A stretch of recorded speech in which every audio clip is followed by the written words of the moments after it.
Hey there, I'm Scott, and this is Tangents. Well, only recorded one of these a few days ago, and I'm doing a second one. It's the 30th of March, rather, 2022. Jasper's still here, so if I seem distracted, you'll know what that is. The Generally speaking, I could probably do, if work was not a factor and I had the free time, I could probably do 2 or 3 of these a week without ever really probably running out of stuff to say.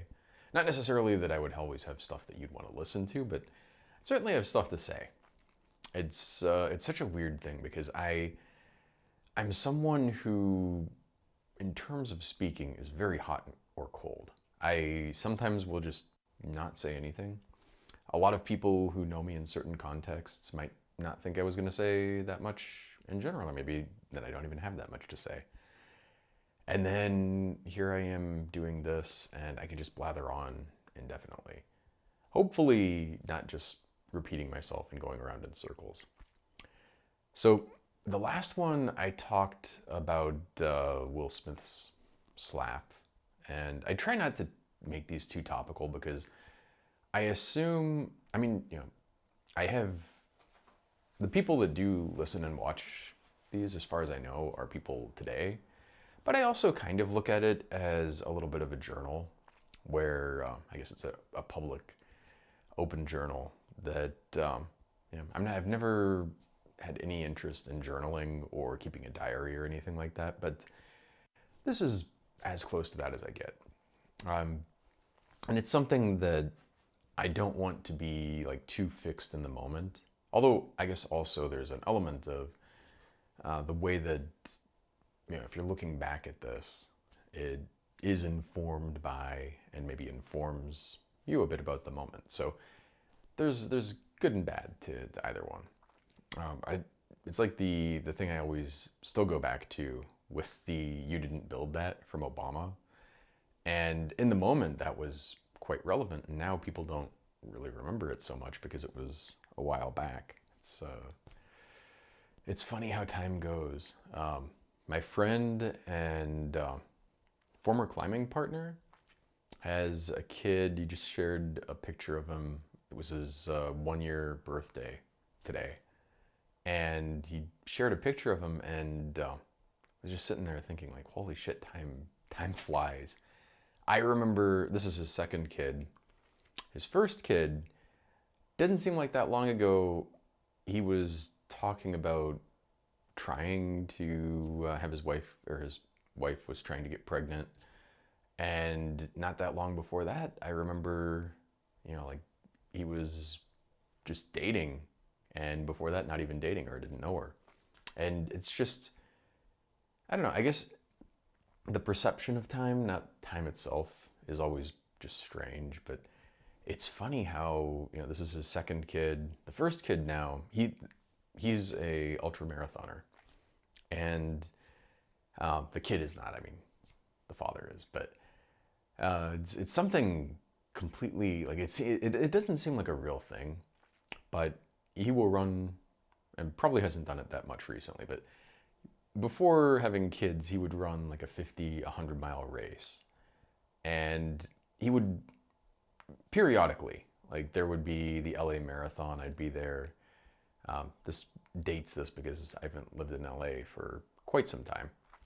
But when I lived in LA Marathon is going on, and I would see people this is also when I was on Facebook still, I'd see people talking about how they're running in the marathon and how big of a deal it was, or they're doing a half and all this.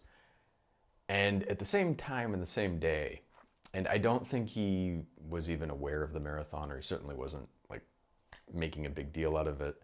He just was talking about how he ran, 26, 30 miles, just, just for fun, just like went out. You might go on a trail, and I might walk down a trail. He would just run more than a marathon, and it's like, just like a Saturday or Tuesday or whatever day of the week the marathon is.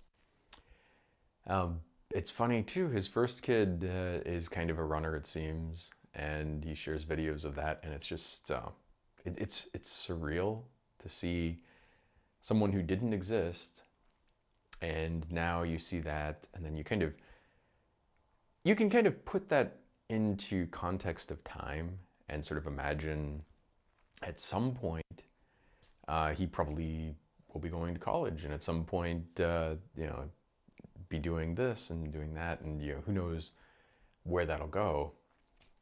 And it just, I don't know, I think I always, well, not always, obviously you're not always everything, but there was, I was pretty young when I realized our lives are finite, and obviously we grow up, despite the fact that you're whatever age you are, you start realizing like, oh yeah, those people who seem pretty old to me now were one day pretty young. And as time has gone on though, that's become much more real for me. And I don't know what it is exactly, but the last few years, I've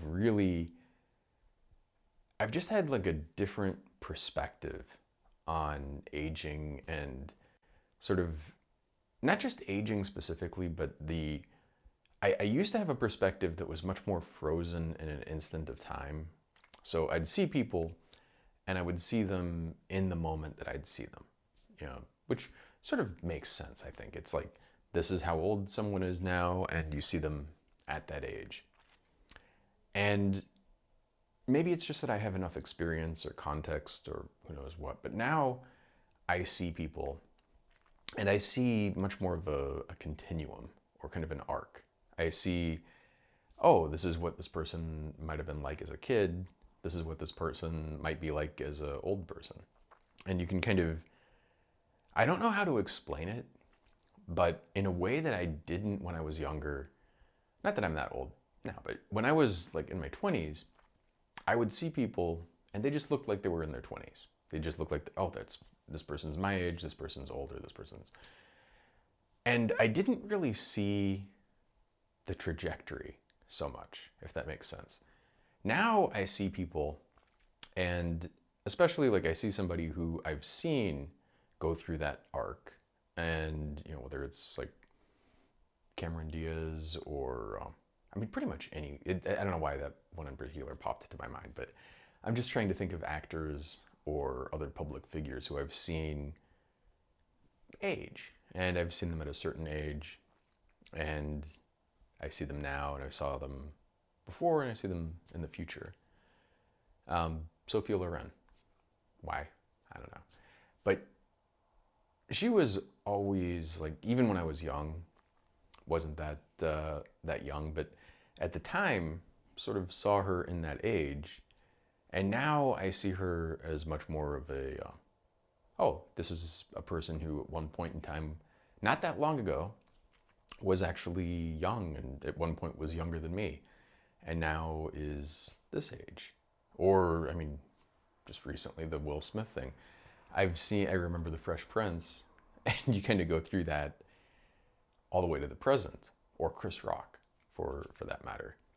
And it's so strange. I don't know that this is a thing that I can explain in a way that you would understand it until you kind of experience it yourself. But when I look at somebody now, I don't see them as much in the present moment. I see more of that arc. And similarly, like people that I saw 20 years ago and then I see them now, it's very eye-opening how different that perspective is. And I'm sure it changes even more as you get older, but that's something that's kind of come online for me. So one of the things that I really wanted to talk about, and this actually kind of, as always, kind of anything I talk about, despite being rambly, it sort of weaves together a little bit. A few days ago, I was talking with my co-founder, and we were talking actually about pronouns. And he and I both make a pretty good effort to they, them, people who go by they, them. But both of us noticed that we both screwed it up a couple of times. Now, screwed it up and then caught ourselves but nonetheless screwed it up. And this is even funnier for me because in high school, I came up with I don't mean I came up with it and then like introduced it to the world, but thinking about it, I came up for myself with they, them as a gender neuter personal pronoun. And so you would think, and I always thought of that because it always bothered me that English didn't really have one. It is obviously not personal, and it doesn't really sing to you. It sounds almost insulting. They, them seems good. And my co-founder and I, now in the present, trying to use this, and just every once in a while slip. And we were talking, and it's one of these things where we were just saying, you know, like it's actually hard for us, and we're people who are actually trying. We understand. We're trying. My partner goes by they, them, and I'm pretty good at it now, but I still slip from time to time. Amusingly, my partner also slips from time to time, so I don't feel too bad. And actually, I'm pretty solid there. But still, you know, it's just like occasionally we'll kind of slip out. And the thing that's interesting to me there is I think this is a relic of being a little bit older. I'm older than my co-founder. He's older than, you know, he's definitely not 20 anymore. Let's just say that. And so we're in a point where we've had a lot of experience with that not being a thing. And it sort of becomes ingrained into you. And I'm not saying that it's immutable. You know, it is something you can change. You can definitely, more than just that, it's possible and even not that hard to really work on yourself and really make a change in even pretty fundamental things if you try. If you don't try, probably not going to happen. But if you try, you can do it. So we're trying, we're doing it, but we're still, you know, a little bit of a relic of our time. Not that our time is that long ago. And we were talking and thinking just how much, I mean, it kind of, I think a little bit about Steve Jobs, and I was thinking about his commencement speech at Stanford. And he was talking about how death was one of life's greatest inventions, which I've always been uncomfortable with, and I still don't really like it. I mean, personally, given my druthers, if I could, I would easily live, maybe not forever. Forever is a very long time, but I would definitely take the opportunity to live essentially indefinitely. And you know, assuming that you're living indefinitely and you're biologically like in your 20s or 30s, not like feeling old and decrepit for 1,000 years. That would not be cool. So, yeah, but you're feeling 20, 30, fucking hell. Absolutely, I would do that. I would do that. I'd take so many classes. I'd have like 5, 6 PhDs. I'd get a JD, I'd get an MD. And you could practice law, not just like collect degrees. You could practice law for 5 or 10 years. You could practice medicine for 5 or 10 years. Go through a residency, and then go do something else. And just keep doing that. If I could do it, I'd fucking do it all the time. And I mean, those aren't the only things. You imagine the stuff that you would do. It's not hard for me. I know people who feel like life is too long and they want it to end sooner. And for me, it's just like the opposite. I can't imagine getting bored of it or having the feeling that, you know, I like want this to end sooner. And anyway, though, the contrary to the other part of this is like Steve Jobs is sitting there saying like, you know, one of the best inventions of life is death, and it kind of clears out the old and makes room for the new. And again, I'm not 100% comfortable with that, and obviously, you know, I do not like losing people. Not a thing that I want to do, don't want to go myself. And I'm not even sure that it's necessary, but at the same time, you kind of think like, how bad would the world be if Trump was going to live indefinitely? I mean, not just Trump. I mean, like Cheney or the Koch brothers or any of these like particularly horrible people. Mitch McConnell is going to live indefinitely. Nancy Pelosi is going to live indefinitely. It would fuck the world in a very serious way. And I don't know. It's an interesting, at least for me, thing to think about. Like that is something that I wrestle with it, but I think it's even for younger people, you can already see that, oh, well, there's this other generation coming up that just naturally lives in this sort of way of thinking that you're not even that old and you're already kind of feeling a little bit left behind or lagging. And then you kind of go like, well, what happens? I mean, this is people who are actively trying. Imagine people who are trying to be stagnant or not making any effort. It ends up being pretty difficult. I mean, like Joe Biden. Joe Biden, I don't think has made too much of an effort to catch up to the times. I mean, I think, and I mentioned Pelosi also, but there are a lot of these people who have been in politics for a long time, and I think they feel like they're living in another era. And when I say another era, I don't mean like 10 years ago. I mean, I think they think they're living like in the 80s or before, like in a time before Newt Gingrich and before the Republicans were actually like just trying to get in the way of doing anything, when they were actually to some extent principled and trying to push things forward, and there was some agreement about, like, oh, we should do things for the greater good. And there was a time within my lifetime where Republicans would probably not have been cool with torture, and there was a time within my lifetime where Republicans, I've had them talk to me and tell me that, like, oh, waterboarding is not torture because it doesn't kill you. And I mean, your mouth is agape. And when somebody's thinking like this, like, I don't know how you can connect to them. I don't know how you can reach them. It's very depressing and very frightening, frankly, because one would imagine, I mean, there are so many things that I almost take for granted. I mean, they're not axiomatic. They're not things that I just assume without reason.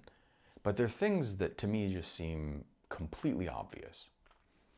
And, the idea that you shouldn't torture people seems fucking obvious to me. To me, that's like, yeah, no shit.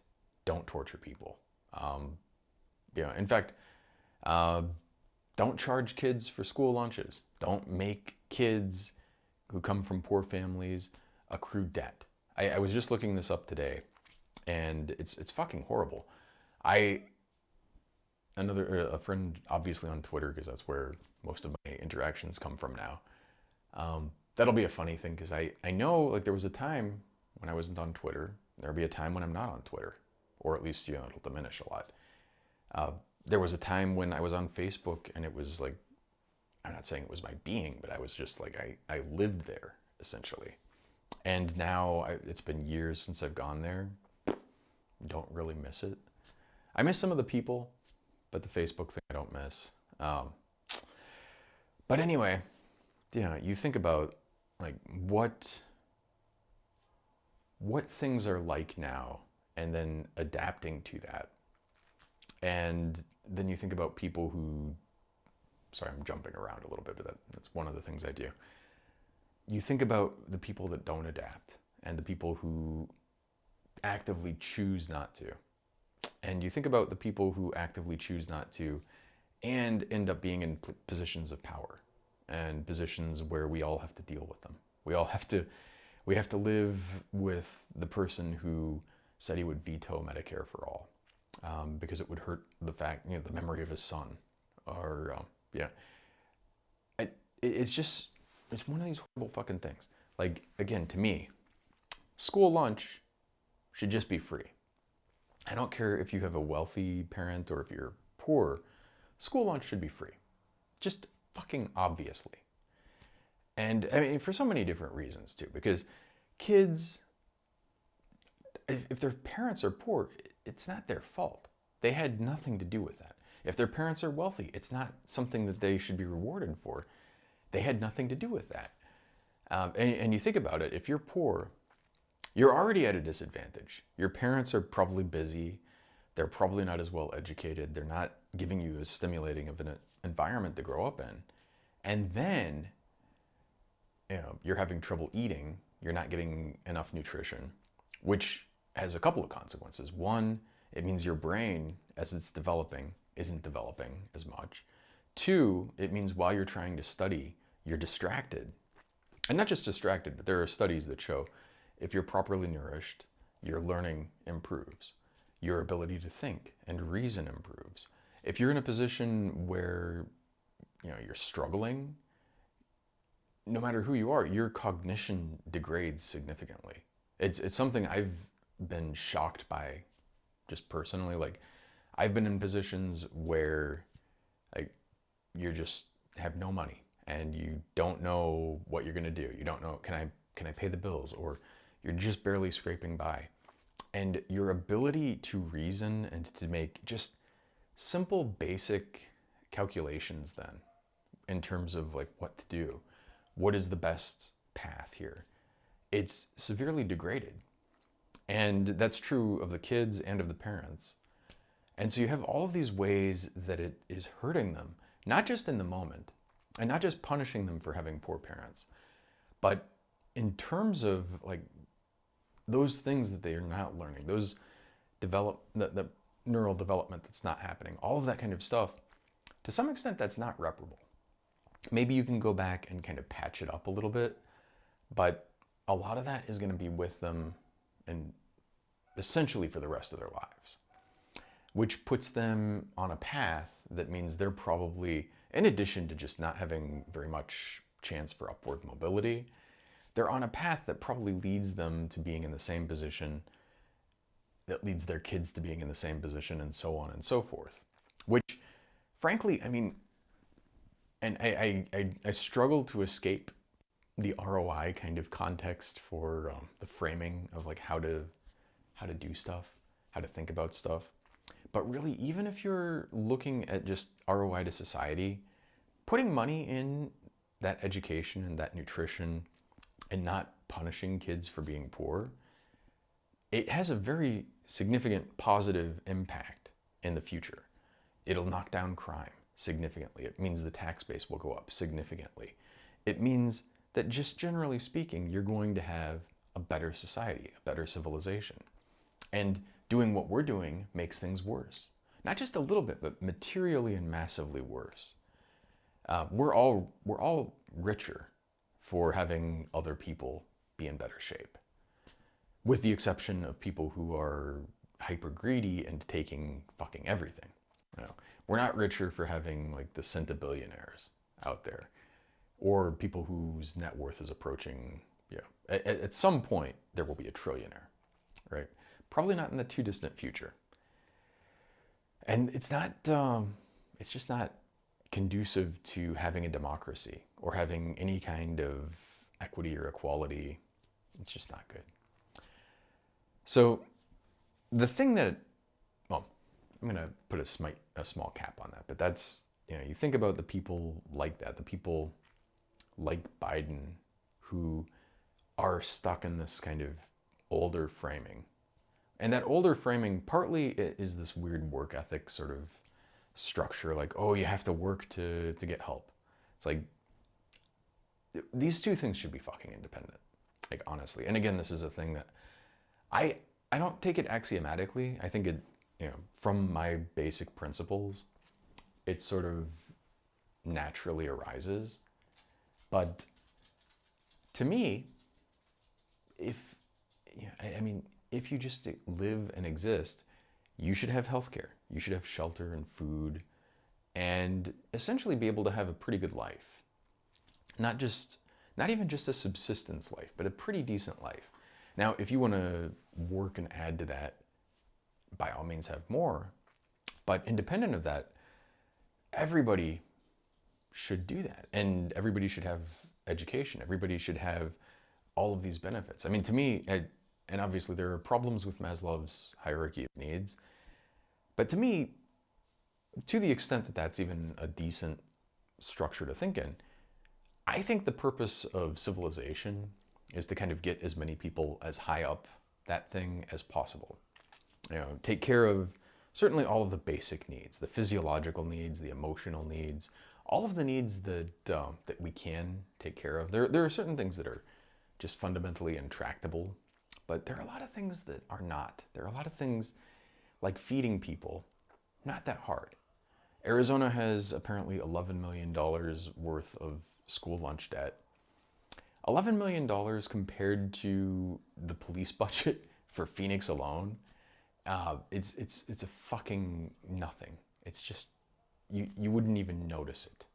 And also, I mean, yeah, if you paid that, the impact on crime would be massively more than having cops who, incidentally, I mean, like, as far as I can tell, the entire purpose for the police is essentially to go out and harass homeless people or unhoused people, if you prefer.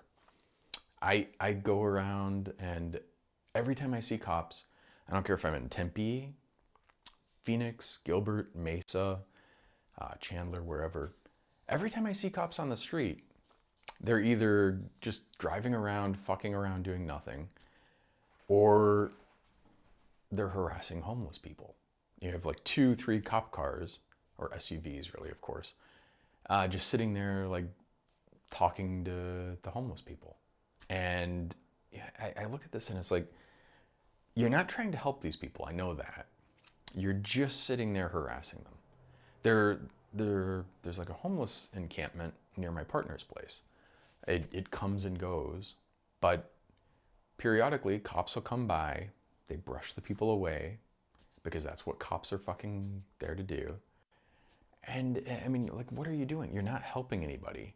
And we're spending, like, if you look at the amount of money just in Phoenix that we're spending on police, and of course Phoenix, there's the whole Phoenix metro area, but the city of Phoenix, it's something like upwards of $700 million per year. Is that correct? Yes. So almost $1 billion a year just in Phoenix. I think it's even more than that, but at least that's a safe number. And then you add in all of the other towns and villages, and it's massively more. The amount that it would cost to house all of these people is less. And if you put social services in instead, it would still cost less, and you would have, a massive problem resolved, and you actually have a much better society where you don't have to feel like an asshole driving around and seeing people just living in encampments because we have a clusterfuck of a society that can't manage to take care of people. Like, I mean, just the psychic damage, honestly, of that is pretty considerable. I don't know what I was going to say there, but it's pretty considerable. To me, it erodes at you. And then I think also, like, as you get comfortable with that, which if you see it, you're going to get attenuated. You see that day in, day out, you get used to it, and now you're okay with suffering in a way that you should not be. Like, suffering should not be a thing that's just acceptable. This is one of the horrible things about this pandemic too, because we're over 1 million deaths and have been for a little while. And people have just kind of gotten numb to it. Like, who cares? Who gives a shit that people are dying badly? Who cares that kids under 5 aren't vaccinated? Who cares that a lot of people, I mean, like international flights, you have people trying to get rid of the mask requirements. And who cares that all these, I fucking care. I'm not okay with this stuff. I'm sorry. I don't like people dying. I don't like people suffering needlessly. And what I really don't like here is that it's such a small thing. It's not like something, I mean, wearing a fucking mask is not like having a barbed dildo shoved up your asshole, right? You're not like, it's not a big deal. You have a mask on, big fucking deal. I have to wear a shirt, big fucking deal. I say have to. given my druthers, this is a weird thing because when I was a kid, I didn't like clothing before a certain age. And I remember that. I remember a time when I didn't like brushing my teeth. And now, even if I go to the beach or something, I don't want to take off my shirt. If I, in a day, um, if I didn't brush my teeth, I'd feel bad and self-conscious and like, this pressing need to do it. Things change. Now, granted, that's from childhood to adulthood, but things can change. So anyway, the title of today's talk, which is now, just a couple minutes in, the title, the thing I wanted to talk about was scale. And scale has many meanings, and it has some meanings that I don't want to touch right now, but some of those are like, if you look at that $11 million, $11 million is a lot of money to a person. Even if you have a lot of money, paying that $11 million of school debt just for Arizona, it's a reach, it's a stretch. I know people here, I think the wealthiest person I know has like net worth of a couple $100 million. And if it obviously is also not cash, it's like a lot of properties and things. But if he wanted to pay that school debt, he'd have to liquidate some stuff and probably couldn't even do that. It's not liquid. And it would be a pretty substantial, it would hurt. It would be a difficult thing for him. I'm sure he wouldn't do it, to be honest, too. Although the next time I talk to him, I haven't talked to him in a couple years actually, so not like a close friend, but I would guess that he wouldn't do it. He could certainly pay thousands of dollars and not feel it at all, or tens or even hundreds of thousands though, which would make an impact to a lot of people. But at the same time, you look at the population of Arizona, and then you think, well, okay, over, what is it, like 6-ish million or however many million it is, you divide that 11 million out, and it ends up being not even a couple bucks a person. And okay, let's just say the tax-paying subset of that. So a few million people are paying taxes. To them, it would be a few bucks. You could pay a few bucks, even if you're not doing well. A few bucks, and now kids don't have student lunch debt. A few bucks, and they're eating well. A few bucks more, and their teachers are getting paid well. And it's just such a fucking disgusting thing that we have a society that sits there and goes like, oh no, I've forgotten the guy's name. I consider this actually a positive thing because he's a piece of shit and I don't want to remember his name, but God, what is his name? The guy who did the tax contracts with all the Republicans. That's beautiful. I actually feel good that I can't remember his name. The annoying thing is it's still in there and it will come soon. But this motherfucker has done so much harm and has caused like so much suffering, so much needless, and it's all over fucking greed. And the thing also is like, people look at taxes and they're like, oh, we're going to increase taxes by a certain amount. And then, for individuals, most people, if you're not doing like ridiculously well, increasing taxes to cover, say, paying teachers well, or to cover student lunch, or better infrastructure, or any of the things that, frankly, I think should just be givens in society, it's not that much. It's not that much at all. And especially, like, you don't even necessarily have to raise them when you look at where all the money is going already. There are a lot of places like, if you had that like $700 million+ City of Phoenix police budget and you took that to 70 million, you'd still have plenty of police. You'd still have like way more than enough police. You'd still probably have too many police, in my opinion. And in fact, as well. But you'd have too many police, honestly. But you would have now like 630 million or more that you could do whatever the fuck else with. And when you think about that, I mean, just like and that's not the only place that money is just getting funneled down a shithole. And then you look at a federal level.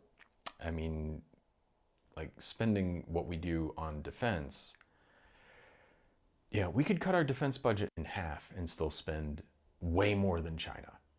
We would, we could cut it in a third, like a third of what we're paying currently, and we'd still be paying more than China. And China has a population well over 1 billion people. We have a population of a few hundred million. And yet we're paying so much for this. All the people who talk about fiscal responsibility, which I think is kind of bullshit anyway, but all the people who talk about it, Grover Norquist, God damn it, it's still in there. It's still in there. That's annoying. But all the people who talk about fiscal responsibility and all this shit never, ever, ever want to touch defense. We not only don't ever shrink the defense budget, we can pull out of Afghanistan and give the Pentagon like $20+ billion more than they even ask for. Why not? Why not? It's so fucking sick. And it really is offensive. And so that's without thinking, you know, like what can a few, you know, if every person in America gives an extra dollar or two every year, it's hundreds of millions of dollars, you know, altogether. You could do a lot with that. And then you take out some of these massive expenditures, you do a lot with that too. It's just disgusting to me. It bothers the shit out of me. It should not be this way, frankly. And it's something that, I don't know. I mean, I don't know how much you know about the situation politically in Arizona, but we had this ballot initiative to increase teacher pay, increase funding. And it was almost, I mean, it was actually like a considerable amount of money that was going to go to teachers to improve their salaries. And the crazy thing is it was still not going to be nearly enough. The actual increase in tax burden on most people, though, was pretty negligible. The people that felt a little, or would have felt a little, are people making a crap ton of money and companies who are making a crap ton of money and not paying much. And this was because the state is just fucked beyond, you know, it's like run by literally the devils. Obviously, like it would almost be a relief, frankly, if this kind of bullshit mythology was true, because then at least it would be some like evil, diabolical beings like trying to fuck things up. But this is just human beings who are doing terrible things. People who, like, I mean, it hurts. It physically hurts me to think about all of the shit that, you know, like you have people who are running these charter schools, funneling taxpayer money into their own pockets. You have people who are deliberately bleeding public schools and who are deliberately paying teachers just absolute pittance, who are forcing teachers who are not making much money to begin with to pay a bunch out of their pockets for school supplies. And then you have the same people also taking away school lunches, making higher education expensive. Just so many terrible things. It's just very bothersome and totally unnecessary. And the funny thing is I still haven't gotten to the scale. That was not the scale that I was talking about, that division and multiplication stuff. The scale that I wanted to talk about, which is now going to just be like a 5-minute, this is always the way. If you don't like it, you're watching the wrong thing, listening to the wrong thing. The scale that I wanted to talk about was largely in response to things that people have said, mostly on Twitter, although it's a general problem. But since I was talking about the Will Smith, light smack. And again, you know, like I talked about this last time, violence is not good, but also, and I don't condone it. I don't think it's a good thing. I don't advocate it. But smacking someone on the face and having them like laugh and joke about it immediately after, clearly you haven't done any damage. You know, is it assault? Well, technically by the legal definition of assault, yes. Is it violence? Technically by the dictionary definition of violence, probably. Although I've looked at a few definitions of it recently, and some of those definitions include like intent or the actual act of causing harm. And when you think about it, I mean, is it violence? I don't know. Chris Rock certainly didn't even seem that stunned by it, to be honest. I mean, he just came back with a retort and it was just laughing immediately after. It's not like he actually, as far as I can tell, didn't get hurt. Maybe psychologically got hurt a little bit. But again, maybe he should have done. I mean, maybe like, and a lot of people also have been saying, how did he know? He didn't know that she has alopecia. And yeah, does it matter, honestly? Like, first off, yeah, he probably did. But second, does it matter? I mean, at a certain point, like making fun of people for their appearance, not really a good thing to do. And you don't, especially because you don't know, like some people are just in a really good place and they can roll with it. And some people have something that they feel bad about, that they feel self-conscious about. And you don't know going in, and especially if you don't have a relationship with them where you know, like, oh, I can joke around at this. I don't know that it's good. And it's like, it's seriously, like, not to repeat myself too much, but it's like a middle school level joke. This is somebody who's almost 60 making middle school level jokes. And this is somebody who is paid stupid amounts of money to tell jokes and to do comedy. Should be better. The standard should be higher. And then on top of that, the other thing that I would get is like people are talking about like how like just flipping their shit about how violent it was. And again, it's like, okay, is it that violent? I don't think so. I'm sorry, I don't see it as being that big of a deal. And the people that I see responding to this, like, I mean, you would think, honestly, that he did the Mark Wahlberg thing, where just like caused some fucking damage to somebody, like really beat the shit out of somebody. Mark Wahlberg, zero consequences for that, really. Actually fucking violent. Zero doubt. Unambiguous. Violent. Clearly assault. Will Smith, the smack, they're like, again, I'm not saying it's something that should just be like accepted as a matter of course, but not that big of a deal.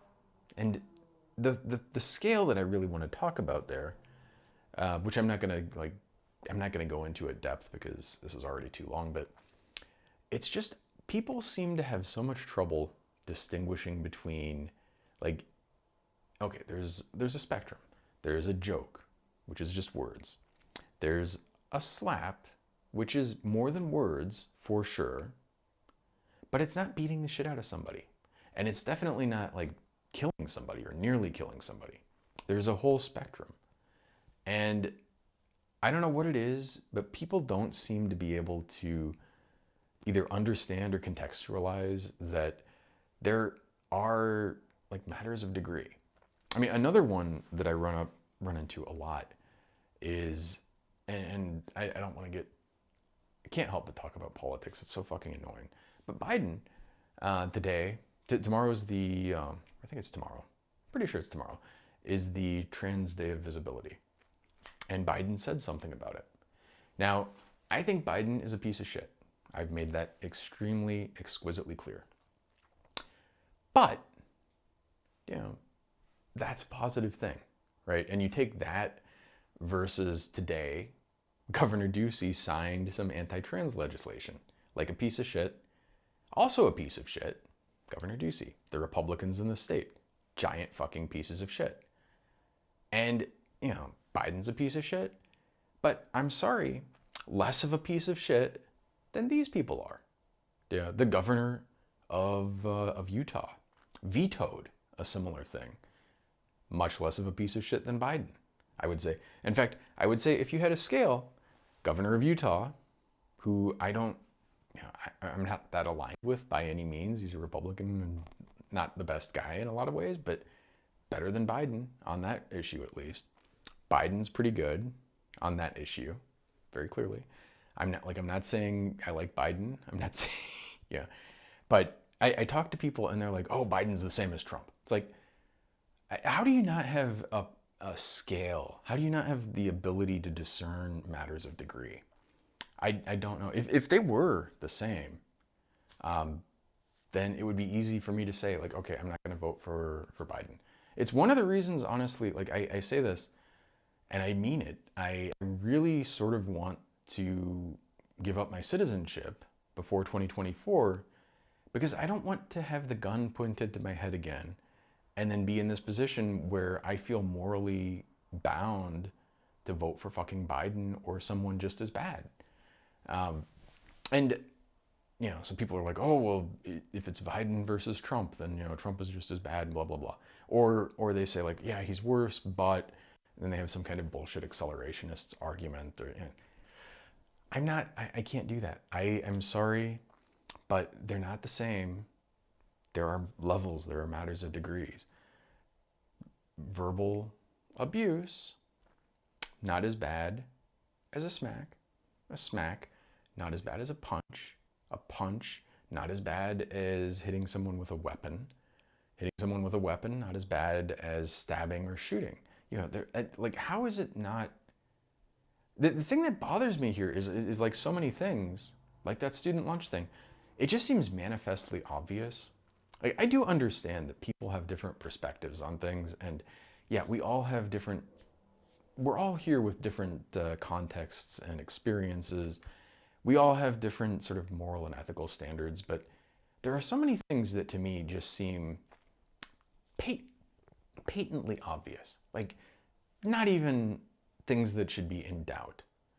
And yet, they are apparently opaque as fuck. It's troubling. It's really troubling to me. So with that,